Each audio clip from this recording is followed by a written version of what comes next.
Hi, I'm Bob, and I'm an alcoholic. More specifically, I'm Bob Reese, and I'm a professor of psychology, and I've been in recovery since 1991. I'm also on the research team of the International Quit and Recovery Registry. It's better known as the IQRR. You can see my recovery story near the bottom of the homepage of the IQRR website at quitandrecovery.org or on my personal website, drbobreese.com. My research interests are focused on the positive psychology elements of recovery. In other words, how to help others thrive in recovery. With that in mind, I've recreated some recovery tools videos that have been modified from the topics that I teach in my online psychology courses and that I have outlined in my book, The 13th Step Thriving in Recovery. Enjoy. This recovery tool video is about the power of positive emotions. And I'm going to read this quote to you from Barbara Fredrickson, who will be mentioned several times in this video. You have within you the fuel to thrive and to flourish, and to leave this world in better shape than you found it. Sometimes you tap into this fuel, other times you don't. Where is this fuel within you? You tap into it whenever positive emotions resonate within you. And we're going to spend this time talking about how to build those positive emotions. So, when we look at emotion, you look at the root word, move, and know that emotions are not stagnant. They're not static. They move through us. When we look at Charles Darwin, and you look at evolutionary psychology, they talk in terms of these emotions aided survival. Because we were afraid, we avoided going in the cave where the bear or the saber-toothed tiger might be. So in that way, the emotions aided survival. Psychology, as we've said, primarily these days focuses on the negative emotions. So typically, emotions are tied to specific behavioral tendencies, dispositions. If we're afraid, we run. If we're angry, we attack something. If we're disgusted, we vomit or puke. Positive emotions, not so much. If we're joyous, what do we do? If we're grateful, what do we do? There's different ways different people express it, and different ways you express it at different times. So it's not as specific action tendency as the negative emotions are. Therefore, it's harder to define, harder to measure, etc. And the same thing goes on with us physiologically. If you're fear, if you're in anger, if you're disgusted, your blood pressure goes up, your respiration goes up. Those things don't necessarily happen when you're having experiencing joy or gratitude or love. So again, hard to measure.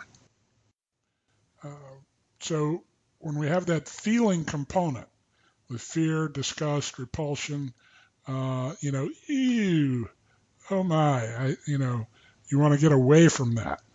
Uh, there's sights, sounds, and smells. Uh, Usually, if you talk about a smell, it's not very pleasant. Okay, if it's a pleasant smell, we usually refer to it as an aroma. But what's that smell? Yuck. Uh, there can be a thinking component. Somebody points a gun at you. You have a very narrow focus. What did the guy look like? I don't know. I saw this barrel of the gun. It took up my whole vision because you get focused straight in, and then the obvious fight or flight. Or conserve yourself, the action component. You've got to do something about it. We can see that emotions can cloud us because of that. When you become aware of that, we mistrust our emotions, and we try to look at things reasonably. But when you approach things as if they're a win-loss or a zero-sum game, there's only one winner, there's only one loser. These are what the wedge issues are about in politics. It's either one or the other, and this is where our emotions take over. But you have to ask yourself, why do we have positive emotions? So evolutionarily, they've told us that we have negative emotions to protect us. Why do we have positive emotions? And who has them in abundance? And how can you add them to your life? And we're going to talk about those things right now. When you experience positive emotions, and when you are experiencing them, we're more likely to help other people. We're more likely to be flexible in our thinking and come up to solutions with our problems. So you can see just from right there that positive emotions are very valuable. It doesn't mean you're not going to have negative emotions. Everybody has bad days. Everybody has hard times. Life happens. So don't get the false idea that you need to be happy all the time, that there's something wrong if you're not. I just want you to start paying attention to positive emotions and know how to put them in your storehouse. Barbara Fredrickson from University of North Carolina came up with the broaden and build theory of positive emotions. And she said they broaden our momentary thought action repertoires and they build our enduring personal resources. Unlike negative emotions that may save our lives in a certain situation, in a life-threatening situation, the positive emotion seems to have a complementary effect. They build on our storehouse of positivity.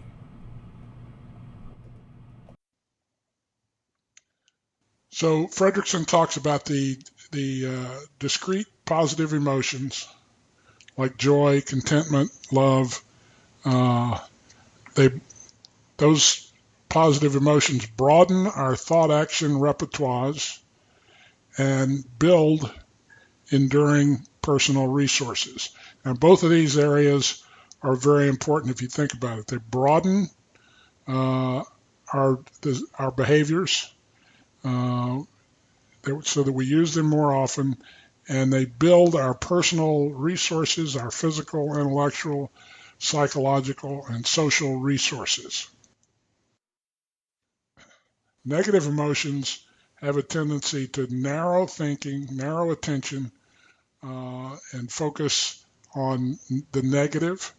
They can lead to pessimistic thinking, bad moods, which can ultimately lead to clinical depressions. They use up our personal resources. They can weaken our immune system, and if not make us sick, certainly keep us from getting well. Positive emotions, on the other hand, spiral up. They broaden our attention, our mindsets.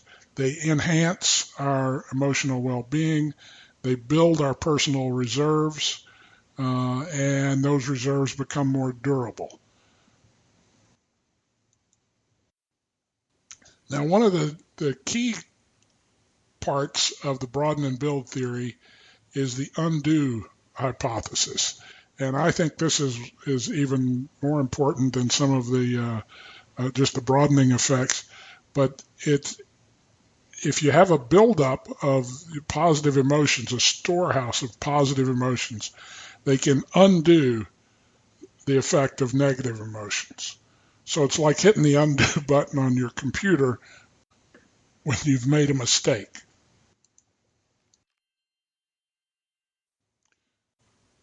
Positive emotions enhance or fuel our resilience.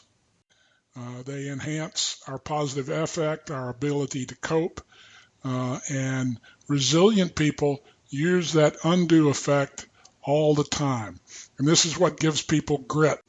In sports, we call it mental toughness. How can you build up your strength and handle, be resilient, be persistent in your goals. In summary of the positive emotions, they broaden our thought action repertoires, they undo negative emotions. They build up or fuel our psychological resilience. They trigger upward spirals to enhance well-being, enhance our creativity, they enhance our motivation, enhance our energy, our physical health. It just feels good to feel good.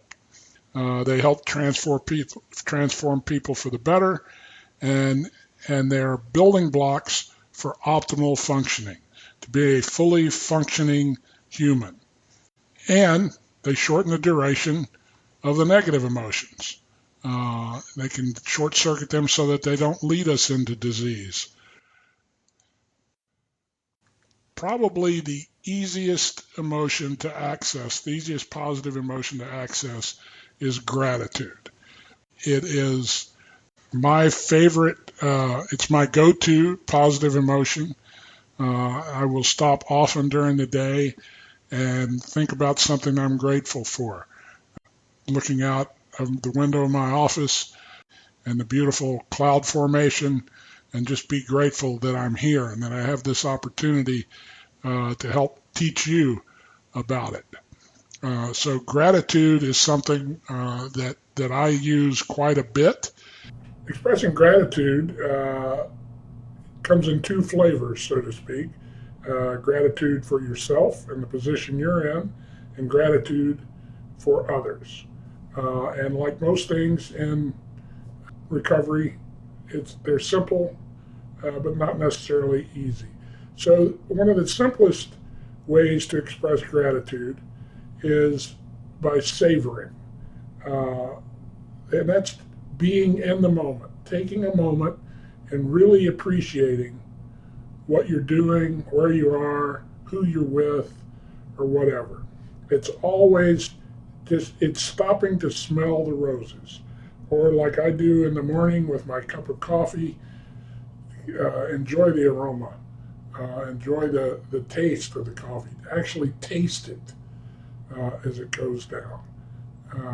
Learn to appreciate where you are and what you're doing.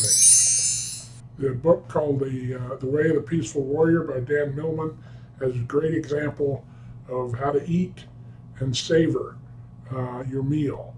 And that brings to mind, I have a savoring exercise that I give my students, and what they have to do is pick a meal and then pick one item from that meal to really savor. And then they write it up, and then they share it with the class. And some of them really get into it, and you can tell that they're almost hungry again as they think about it.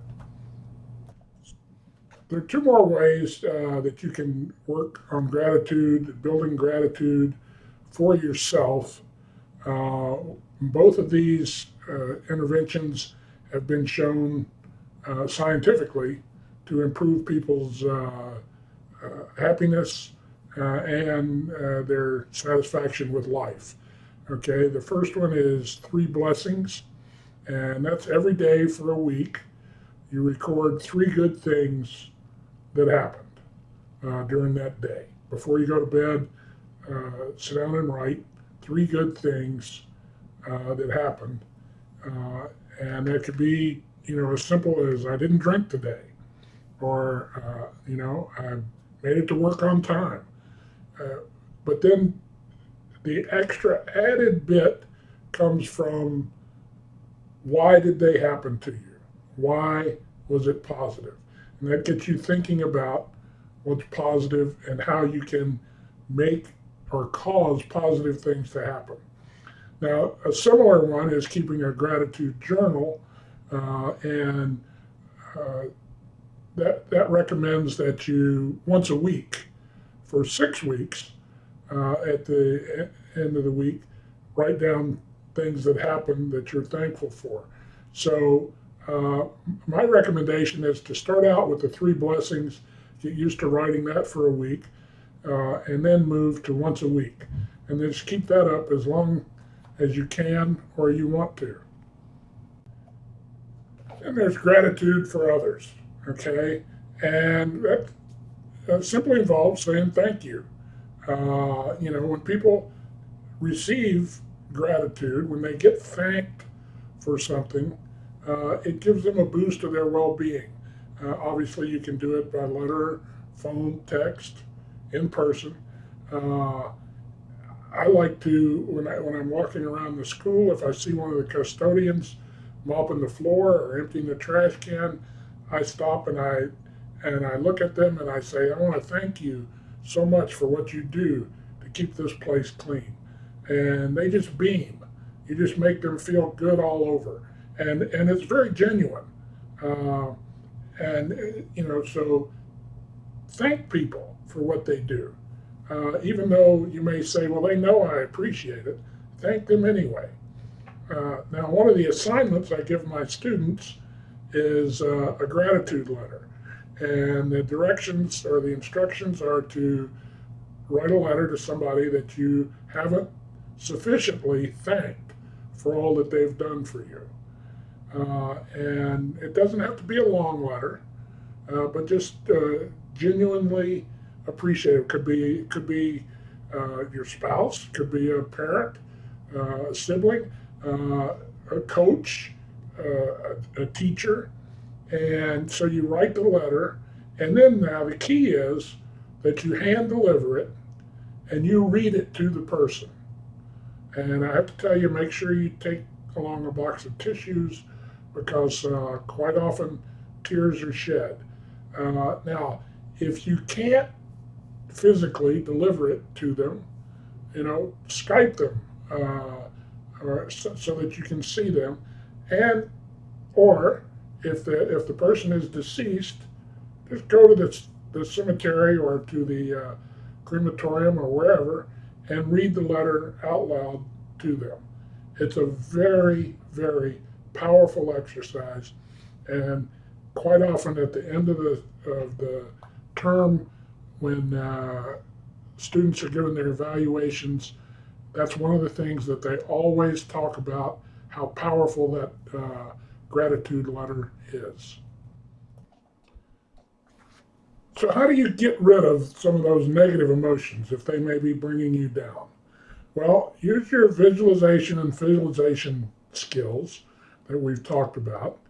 And when you give your emotions form, then you can control them. So let's say you're very angry or you're resentful towards somebody. One thing you could do is just imagine that you have a ball in your hand. And that ball represents your anger. So you put your anger into that ball. And once you feel like you've got it, then you physically go through the motion like you're throwing the ball, letting it go. And you may need to do it several times. The more often you do it, the better you get at it. If you're not inclined to use a ball, then one thing you could do is just flush it. Okay? Put it in the toilet and flush it. And that's another way to get rid of the negativity that you may be feeling. The point of this video is to help you start programming your emotions, program your positive emotions, focus on your positive emotions so that you can build them up. You can build up a storehouse of them so that when you really need them, you've got them. The great thing about it, about positive emotions, is you can revisit them anytime. You can always go back and savor a great dessert or meal that you had. You think about when you were a kid, you were out playing in a pile of leaves, or you're soaking in a hot tub, or you've won a major athletic event, or it may just be as simple as curling up in a warm blanket on a cold night. Or think about the joy you had when you were a kid and you got a snow day from school. But wallow in that positivity. Just do it over and over and get it, build up your positive. Get used to being positive. This concludes the Recovery Tools video on positive emotions. Now, the visualization and feelization that we talked about are both described in my books, Develop the Winner's Mentality and the 13th Step, Thriving in Recovery, both of which are available on Amazon. I want you to please remain active on the Quit and Recovery Registry. Take the assessments because that's the way it helps us help others. And in that way, you can become a recovery hero.